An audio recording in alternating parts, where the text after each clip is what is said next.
How to sweeten your water kefir.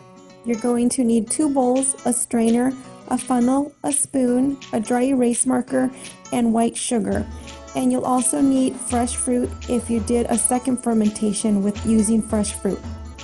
Okay, so like I mentioned on my previous video, if you use fresh fruit to ferment in your water kefir, you don't want to give that water to children, only because the fresh fruit will turn into alcohol. It's not a whole lot of alcohol, but it's about 0.1 to 0.2% of alcohol. An adult could feel it for a few minutes, so you don't want to give it to children, okay? So what you do is you're going to strain out your fruit. Here it's the strawberries. Now, like I mentioned before, if you want a stronger flavor of the fruit you used, I would recommend putting in a second batch of fresh strawberries. Okay, so I'll throw this away, and then I'm going to put in my new batch of strawberries, and I'll let it ferment for another 24 hours.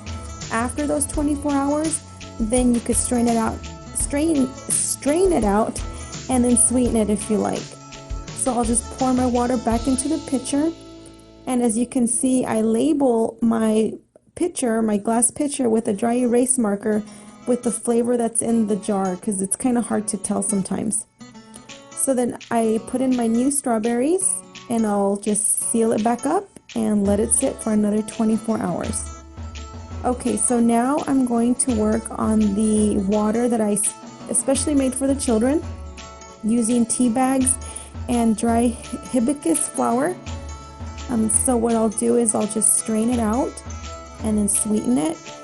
What you could also do with your water kefir, your flavored and sweetened water kefir, not only can you bottle it, but you could also make ice cubes. I make ice cubes, different flavors of water kefir, and after they're frozen, I use them with, let's say if you have just regular water and you want to give it some flavor, drop in some of your kefir ice cubes, drop them in there just to give it flavor. Also, if I'm drinking a plum water kefir and I want a little bit of hibiscus flavor in it, or cherry strawberry flavor in it, I'll drop some ice cubes in there and just kind of mix up the flavor. Okay, so I am going to use about 8 tablespoons of regular white sugar for about a gallon of water kefir. Now, you don't have to sweeten it if you don't want to. You could use more sugar or less, just whatever your taste buds ask for. So I'll go ahead and just stir it up and get it ready, get it flavored to give it some flavor. Okay, so now I'm going to go ahead and bottle this up.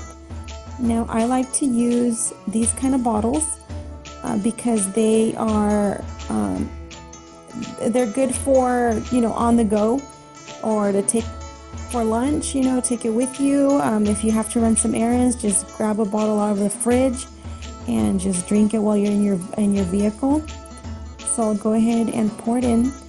Now, also with my glass bottles, what I do is I label them. My children know that if there is a letter on the lid of the bottle, on the top, on the white part, if there's a letter on there, they know that that is off limits to them, that is for mom and dad, because it's made out of fresh fruit. So I'll go ahead and label theirs towards the bottom of the bottle with the flavor that is in the bottle. But that's what I do. So I'll go ahead and seal it up. And I'll use my dry erase marker and I'll just abbreviate it. My kids know what it means. Okay, and there you go. Now, there you have it. So there's your water kefir. I hope you enjoy. Thank you for watching.